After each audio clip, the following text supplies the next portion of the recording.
Saya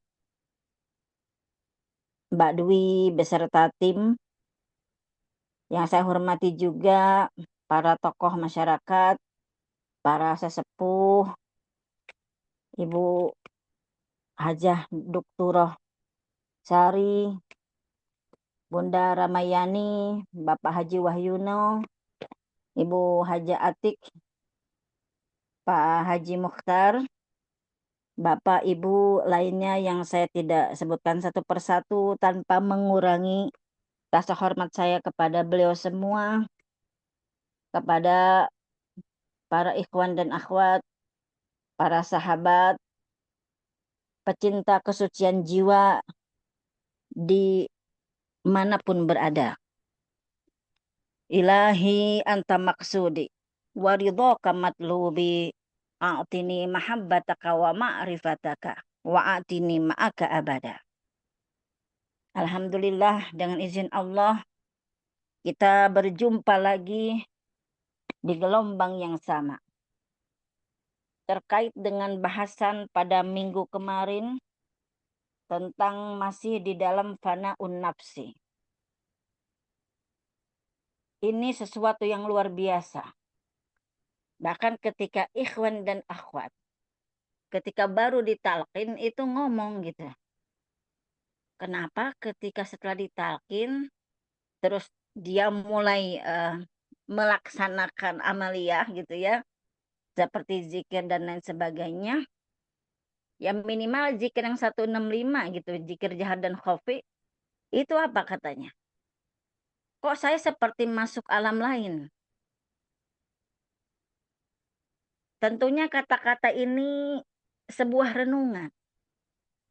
Kenapa kok seperti masuk ke alam lain?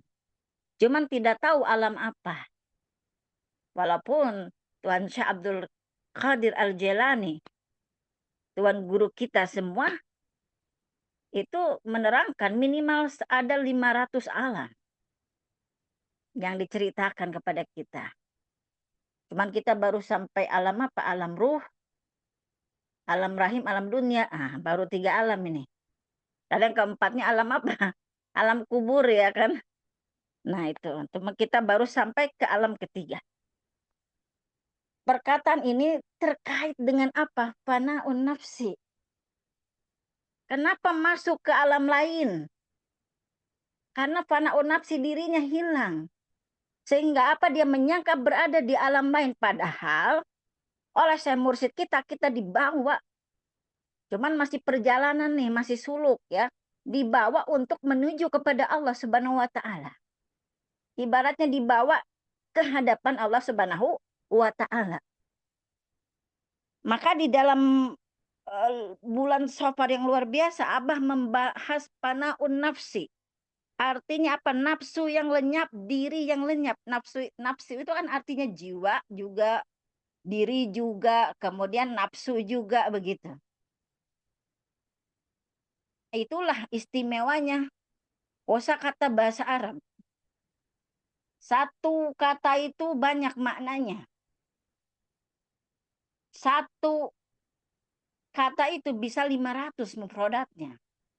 Itu kelebihan bahasa Arab yang menjadi bahasa kita nanti di surga. Alhamdulillahilladzi faddalana ala katsirin min ibadihil mu'minin. Maka di sini difirmankan Allah. Abah menaruh ayat ini. Bismillahirrahmanirrahim. Kullu man 'alaiha fani wa yabqa. Setiap ya atau semuanya fana artinya rusak, nanti akan hilang, lenyap semuanya.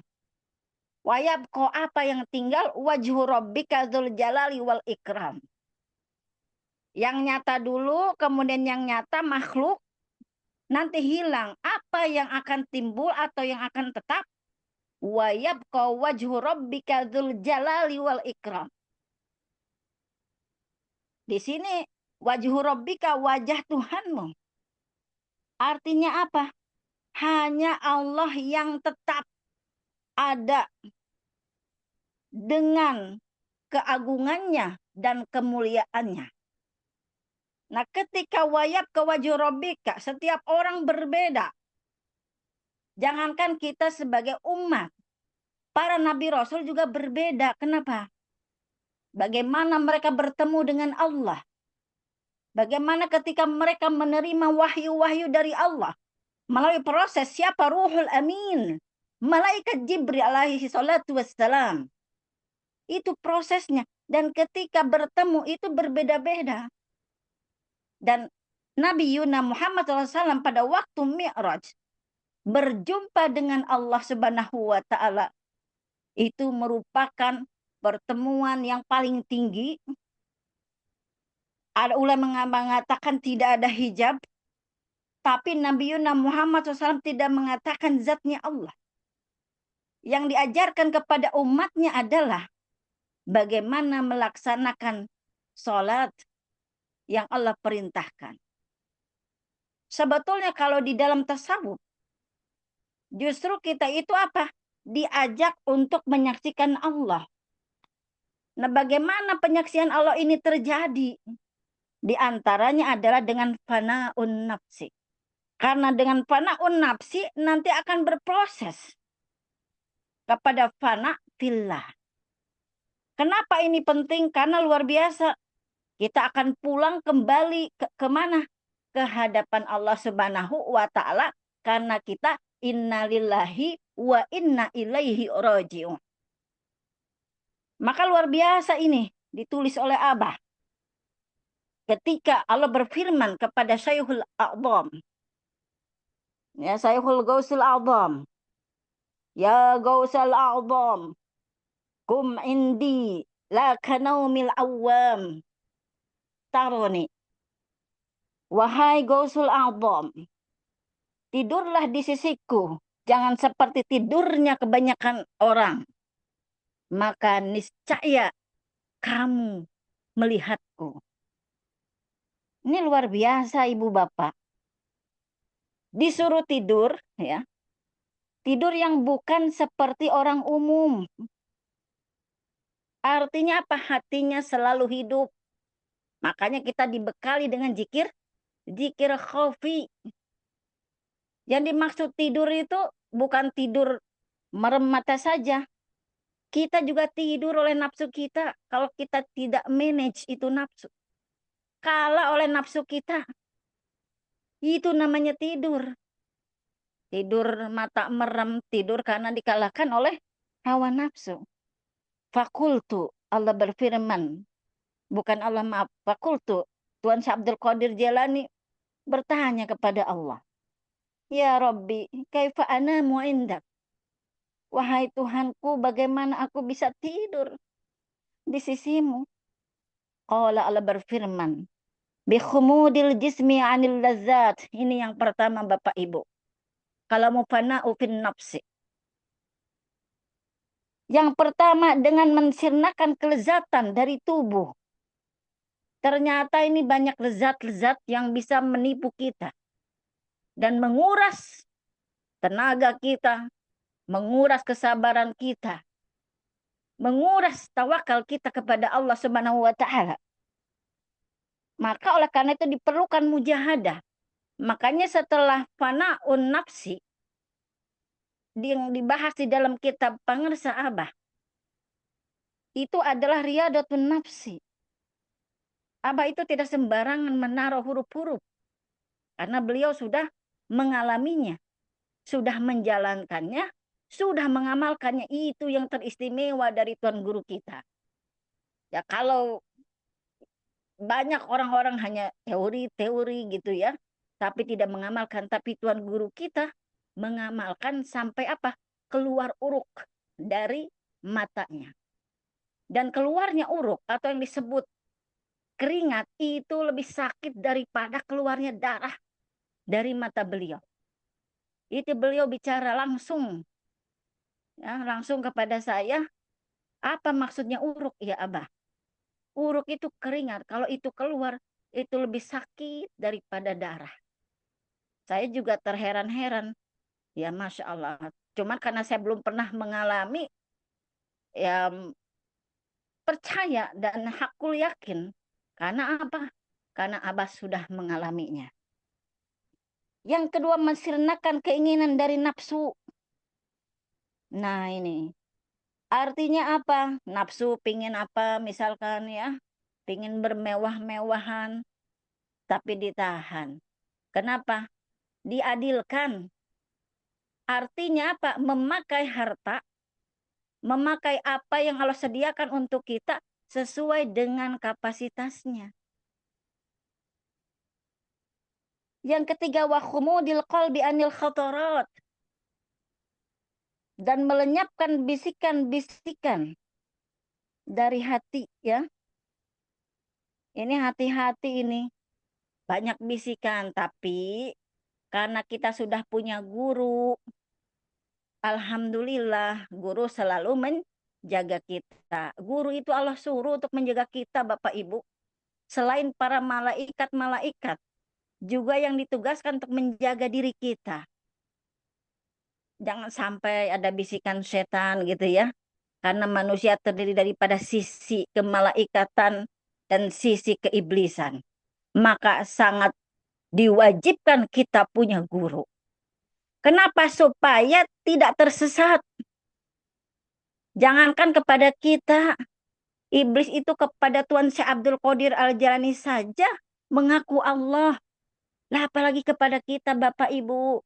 Karena kenapa Tuan Syekh Abdul Qadir selamat? Karena punya guru. Nah, itu yang mengontrol kita Bapak Ibu. Kemudian yang keempat, wa khumudiru anil lahadat. Anil lahadat. Dan menghilangkan lirikan-lirikan ruhani. Hati-hati, maka ada ungkapan jangan mendua. Jangan menduakan. Ya, artinya apa? Ya kalau kita sudah diberikan amalan oleh Abah, jangan menduakan amalan. Artinya apa? Oh, ada amalan lain nih dari TikTok nih misalkan ya. Terus ada juga dari ustadz-ustadz, dari kiai-kiai gitu. Ya contohnya seperti puasa nih, kan puasa banyak bener tuh. Ya, nah ini ternyata apa? Ini pengalaman ini, saya lihat ikhwan, ini bapak-bapak ini ya. Ini kisah nyata yang menjadikan contoh. Diajarkan oleh ustadz tersebut, puasa ini, puasa itu. Ya intinya kekurangan uang lah. Ya perekonomian memang menjadi masalah ini. Ya, menjadi masalah bagi kita semua. Nah, mengamalkan puasa ini dan itu akhirnya apa? Puasa Ramadan kagak kuat. Kenapa? Karena beberapa bulan sebelumnya sampai berapa lama gitu puasa terus begitu. Nah, ini artinya apa? Cilaka 12. Puasa yang ibaratnya bukan wajib dilaksanakan, tapi ketika datang bulan Ramadan puasa wajib malah apa? Tidak bisa dikerjakan. Ya, nauzubillahimin dzalik, ini jadi pelajaran. Akhirnya apa? Kapok gitu ya. Ikhwan tuh kapok akhirnya. Ya kita tuh mesti istiqomah. Belum amalan lain, hati-hati. Kalau banyak amalan, kalau tidak kuat, kalau tidak ada gurunya, bisa jadi gila. Kenapa? Karena tidak kuat. Kalau kata Sundanya mah, tekuat cangkangna. Akhirnya apa? Error gitu. Nah ini sering terjadi Bapak Ibu. Akan macam-macam amalan ya. Nah itu banyakkan apa? Banyak lirikan-lirikan ya. Nah itu pengen kedikjayaan ya. Itu luar biasa banyak amalan-amalan. Bahkan di Quran atau di hadis itu di huruf hijaiyah pun itu satu huruf tuh punya khodam sebetulnya. Artinya apa? Allah memberikan penjaga untuk setiap huruf hijaiyah. Maka ketika zikir la ilaha illallah apapun diistiqomahkan itu ada manfaatnya. Makanya dulu saya nggak begitu ngeh gitu ketika nonton film misalkan Indosiar ya. Itu misalkan ada orang yang kerasukan atau ada jin-jin atau setan yang muncul kemudian dilempar tasbih oleh kiainya, kemudian kepanasan, lari gitu ya. Tapi ini terjadi di rumah saya. Jadi di rumah saya itu dijadikan majelis di lantai 2 khusus untuk ikhwan dan akhwat, dijadikan madrasah raudhah. Ada orang yang kesurupan di masyarakat itu selalu dibawa ke rumah. Dan ketika kesurupan ditanya, diajak ke situ, dipaksa, tidak mau. Kenapa? Ini rumah suci. Ini rumah suci, di sini kumpul ruh-ruh suci. Yang kesurupan ngomong begitu. Dan ketika digelangin atau dikalungkan dengan zikir-zikir ikhwan yang selalu zikir di musola, itu ternyata kepanasan. Ini kejadian nyata, bukan di TV saja. Artinya apa? Allah selalu menjaga kita. Makanya kita harus menjaga diri kita dari bisikan, kemudian dari lirikan-lirikan yang bisa menuntun kita ke jurang. Ke jurang apa? Ke jurang kehancuran. Kehancuran itu apa? Sengsara, hidup jadi miskin, jadi fakir, banyak masalah. Nah itu kenapa? Karena tidak setia gitu ya. Nah, hianat itu. Dan hianat itu merupakan pangkal daripada kehancuran. Wa fana'u zatika fizzat. Dan memfanakan zatmu dengan zat Allah. Nah, otomatis ketika seseorang sudah dimanage syahwatnya, ya, kemudian diistiqomahkan, maka apa? Fana uzatika fizzat, bersatu dengan Allah Subhanahu wa taala. Itulah ungkapan atau makna daripada kok saya masuk ke alam lain setelah ditalkin. Kenapa? Setelah ditalkin, Abah memberikan ring-ring supaya terjaga daripada ini semua. Makanya ada manakiban, ya. Aduh, manakiban luar biasa. Ada darat, ada udara gitu. Masya Allah, Allahu Akbar. La tamdur ilal jannati wa ma fiha. Jangan engkau hiraukan surga, jangan dihiraukan. Jadi kalau ditanya mau kemana tujuan kita, mau masuk surga, wah itu kalau di Toriko itu belum benar jawabannya. Yang ditanya yang benar mau kemana?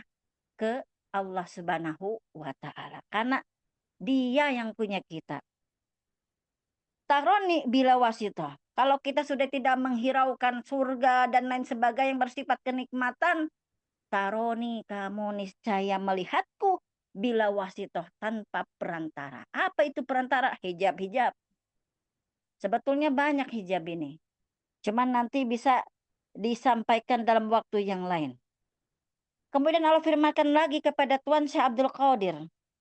Ya Gausal A'zam, inna li ibadan siwal anbiya'i wal mursalin. Wahai Gausul A'zam, sesungguhnya aku mempunyai hamba-hamba selain para nabi dan rasul, la yatlu'u ala ahwalihim ahadun min ahli dunya. Dan tidak ada ahwalnya atau keadaan mereka tuh seperti ahli dunia, dan juga tidak seorang pun seperti ahli akhirat. Ya. Wala ahadun min ahli jannah. Wala ahadun min ahlin nar, wala malikun wala ridwanun, wala ja'altuhum lil jannah, wala lin nari, wala lis thawab, wala lil iqab, wala lil hur, wala lil qusur, wala lil gilman. Jadi ibu bapak, jadi ada orang-orang hamba Allah yang sangat istimewa. Mereka tidak diketahui apakah mereka penduduk surga, apakah mereka penduduk neraka, apakah mereka itu diketahui atau tidak oleh malaikat Malik dan Ridwan. Nah, siapa mereka? Apa kata Allah? Anta minhum. Ya Gausal A'zam, anta minhum. Kamu adalah salah satu dari mereka. Subhanallah. Artinya apa? Orang yang sudah bersama dengan Allah, kedudukannya sangat tinggi sehingga tidak diketahui oleh ahli dunia, tidak diketahui oleh ahli neraka, bahkan oleh penjaga surga dan neraka tidak diketahui. Siapa yang hanya mengetahui? Hanya Allah dengan mereka. Makanya ada di dalam kitab Tuan Syabdul Qadir bahwa ahli la ilaha illallah tempatnya adalah di mana? Di bawahnya Allah Subhanahu wa taala. Artinya apa? Langsung. Direct. Langsung apa? Langsung di bawah Allah Subhanahu wa taala. Cuman wallahu alam di mana tempatnya, tapi tentunya di atas surga. Adapun misalkan ada keterangan bahwa Kanjeng Nabi Muhammad SAW ditempatkan di surga Firdaus. Surga Firdaus adalah surga yang paling tinggi, yang VVIP, super super VVIP number one. Tapi sesungguhnya Kanjeng Nabi Muhammad SAW bersama ibadah ini nih, itu adanya di atas surga, di atas semuanya, hanya berada di bawah Allah Subhanahu wa taala, bahkan bersama dengan Allah Subhanahu wa taala. Maka terjadi kenikmatan-kenikmatan yang tidak mungkin dirasakan kecuali nanti bersama dengan Allah Subhanahu wa taala. Kenapa Abah diutus nih? Kenapa Abah jadi penerus? Kenapa mengajak kita untuk menjadi ibadah yang model begini, Bapak Ibu? Ibadah yang tidak menghiraukan surga, ibadah yang tidak menghiraukan apapun, yang hanya apa? Bertujuan ikhlas menghadap Allah Subhanahu wa taala. Maka ketika ditalkin ada 3 syarat. Yang pertama harus apa? Berserah diri. Tawakal kalau mau ditalkin teh gitu ya. Jangan setengah-setengah. Orang diajak ke hadapan Allah. Mungkin banyak orang yang belum mengerti. Maka orang yang mengajak harus memberikan pengertian itu. Yang kedua bertaubat. Anaba ilallah, kembali kepada Allah. Ya biasanya makanya banyak yang masuk toriko itu. Orang-orang yang dia menganggap dirinya banyak dosa begitu. Makanya banyak masalah, banyak hutang, banyak musibah, ya. Makanya apa? Saya baru masuk toriko karena saya punya problem ini. Nah, itu banyak sekali terjadi. Tapi itu juga tidak apa-apa, bagus. Nah, lebih bagus lagi adalah orang apa? Yang ketiga, orang yang memurnikan niatnya hanya karena Allah Subhanahu wa taala. Bahkan Abah mengatakan, ketika datang orang-orang manakiban, Nur, kamu lihat orang-orang yang datang itu, iya Abah, kan mau menghadap Abah. Kamu tahu niat di hati mereka? Enggak tahu pangersa. Macam-macam. Ada yang rugi dagangannya. Ada yang suaminya kawin lagi. Ada yang banyak musibah. Ini dan itu. Tapi yang paling afdol adalah yang ikhlas. Maka seluruh kebarokahan akan menimpa dirinya, akan meluah kepada dirinya sebanyak bilangan lubang-lubang pori di tubuhnya. Masya Allah. Dan sebanyak bulu-bulu yang tumbuh di tubuhnya. Artinya apa? Diliputi oleh seluruh keberkahan, cahaya kemakrifatan, cahaya anugerah yang dipantulkan oleh Tuhan Guru kita. Karena beliau adalah penerus daripada para nabi dan rasul. Dan beliau sebagai apa? Alat Nabi Muhammad SAW untuk menyampaikan dakwah kepada kita semua. Artinya apa? Abah itu ordal, orang dalam. Makanya banyak yang mengalami ketemu Kanjeng Rasul di bawah siapa? Pengersa Abah Aos, walaupun cuma di dalam mimpi. Kenapa? Karena memang salah satu media bertemunya, kalau menurut ilmu pengetahuan ya, sains, salah satu media bertemunya ruh-ruh dengan orang yang hidup adalah melalui mimpi. Tapi kalau sudah meningkat keruhaniannya, maka bukan hanya melalui mimpi saja, tetapi juga kejadian dalam kenyataan fakta. Nah itulah Bapak Ibu yang saya sampaikan. Maka di dalam bertoriko ini ketika suluk, kata Ibnu Athaillah mesti benar. Benar apanya? Bidayah dan akhirnya. Ya usulnya. Bidayah dengan 3 niat itu usulnya apa?